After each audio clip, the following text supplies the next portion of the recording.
ত্রয়োদশ জাতীয় সংসদ নির্বাচনকে সামনে রেখে মাঠ চষে বেড়াচ্ছেন প্রার্থীরা। তারা প্রচারণায় ব্যস্ত সময় পার করছেন। শেরপুরের নকলা এবং নালতাবাড়ী উপজেলার 2টি পৌরসভা ও 21টি ইউনিয়ন নিয়ে গঠিত শেরপুর 2 আসন। এখানে প্রতিদ্বন্দ্বিতা করছেন মোট 3 জন প্রার্থী। আমরা আজকে কথা বলবো জামাতে ইসলাম মনোনীত প্রার্থী গোলাম কিবরিয়া বিপির সাথে। জনগণের ভাবনা এবং জনগণের যে মতামত, তার কি সমীকরণ মিলাচ্ছেন জামাত মনোনীত এই প্রার্থী, আমরা তাই আজকে জানবো তার কাছ থেকে। জি, আমার শেরপুর 2 144 শেরপুর 2 নকলা নালতাবাড়ী আসন। এই আসন থেকে আমি মাঠ চষে বেরিয়েছি। প্রতিটি গ্রাম পাড়া মহল্লায় আমি উঠান বৈঠক গণসংযোগ পথসভা আমি করেছি। তার পরিপ্রেক্ষিতে জনগণ আমাকে ব্যাপক সাড়া দিয়েছে এবং এখানে জনগণকে আমি আশ্বস্ত করেছি বিগত সময়ে যে সকল প্রতিনিধিরা ছিল তাদেরকে আপনারা কাছাকাছি পান নাই। আমি তরুণ হওয়ার কারণে আমি সে সামর্থ্য রাখি প্রত্যেকটি জনগণের দুয়ারে দুয়ারে পৌঁছানোর। সেজন্য জনগণ ওনারা আমাকে বারবার দেখে, আমার কার্যক্রম দেখে ওনারা আমাকে পছন্দ করেছেন এবং আমি তরুণদের নিয়ে কাজ করেছি। খেলাধুলা এবং অসহায় মানুষের পাশে সবসময় দাঁড়ানো, সামাজিক উন্নয়নের কাজ করা, বিভিন্ন প্রজেক্টের মাধ্যমে বিভিন্ন সময়ে সমাজের পাশে দাঁড়ানো এবং বন্যা দুর্যোগের সময় মানুষের পাশে দাঁড়িয়েছি।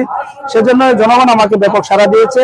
আরো কিছু কারণ রয়েছে। আমি যে ইশতেহার ঘোষণা করেছি, কৃষিকে উন্নয়ন করা, শিল্পের কৃষিকে উন্নয়ন করা, তারপরে চিকিৎসা সেবার উন্নয়ন করা, যোগাযোগ ব্যবস্থার উন্নয়ন করা, শিক্ষা ব্যবস্থার উন্নয়ন করা, নকলা নালিতাবাড়ি 2 জায়গায় 2টি ব্রিজ, নারায়ণখোলা পেয়ারপুর ব্রিজ এবং Nalitabari registry office to Thanamor bridge করা, নকলা ফায়ার স্টেশন, নাকুগা স্থলবন্দর এবং পাহাড়ি পর্যটনে মধুটোলা ইকো পার্কে আধুনিকায়ন করা এবং হাতি মানুষের দ্বন্দ্ব সমস্যা সমাধান সহ বেকারত্ব সমস্যা সমাধানের নানাবিধ প্রতিশ্রুতি আমি দেওয়ার কারণে জনগণ আমার এই প্রতিশ্রুতি গ্রহণ করেছে এবং সব দল মত নির্বিশেষে, ধর্ম বর্ণ নির্বিশেষে সকলে তাদের নিজ নিজ জায়গা থেকে আমাকে পছন্দ করে নিয়েছে এবং এই ময়দানে আমি দাঁড়িপাল্লা প্রতীককে বিজয়ের জন্য আমি কাজ করছি এবং জনগণও আমাকে প্রত্যয় ব্যক্ত করেছে। ইনশাআল্লাহ এই নকলা নালিতাবাড়ীতে দাঁড়িপাল্লা প্রতীক বিজয়ী হবে।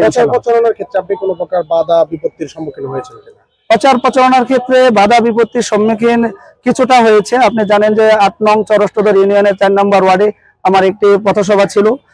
সেই পথসভার স্থানীয় ওয়ার্ড বিএনপি সভাপতি সেখানে আমার ওই মিটিং এর প্যান্ডেলটা খুলে নিয়ে চলে যায় এবং উপস্থিত জনতা যাদেরকে ছিল তাদেরকে তাড়িয়ে দেয়। কিন্তু তারপরে আমার শিডিউল অনুযায়ী আমি সেখানে গিয়েছি, মিটিং করেছি।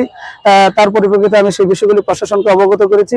প্রশাসন আশ্বস্ত করেছে আর কোথাও এরকম অপ্রীতিকর ঘটনা ঘটবে না।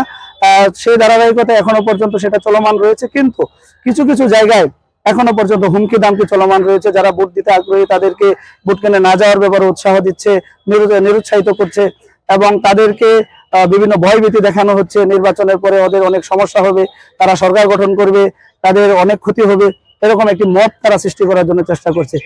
শেরপুর 2 আসনে নকলা এবং নালতাবাড়ী উপজেলার নালতাবাড়ির শহীদ মিনার প্রাঙ্গণ থেকে মোহাম্মদ নাইম ইসলাম, এসটিভি, শেরপুর।